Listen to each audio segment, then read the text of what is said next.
तर विधानसभा अध्यक्षांच्या विरोधामध्ये असं वेड्यासारखं बडबडणं अयोग्य आहे असं अनिल पाटील यांनी म्हटलं आहे। अनिल पाटील यांनी जितेंद्र आव्हाड यांच्यावर निशाणा साधलाय।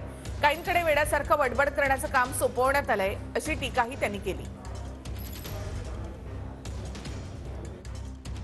आग लागलेली आहे, आता त्या आगीमध्ये काहीतरी वेड्यासारखं बडबडावं लागतं आणि ते बडबडण्याचं काम काही नेत्यांवरती देण्यात आलेलं आहे।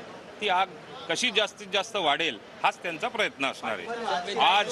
आज ज्या विधानसभेच्या अध्यक्षांवरती त्यांनी आगपाखड केलेली आहे, ज्या विधानसभेच्या अध्यक्षाला कायद्याने पूर्णपणे अधिकार दिलेले आहेत, स्वातंत्र्य दिलेलं आहे, त्या विधानसभेच्या अध्यक्षांच्या बाबतीमध्ये आज जी काही बडबड झालेली असेल ती योग्य नाही। 2019 पासूनच व्हीप आहे, इथून पुढचाही व्हीप कंटिन्यू मी घटना घडल्यानंतरही व्हीप मी कंटिन्यू झालेलो आहे।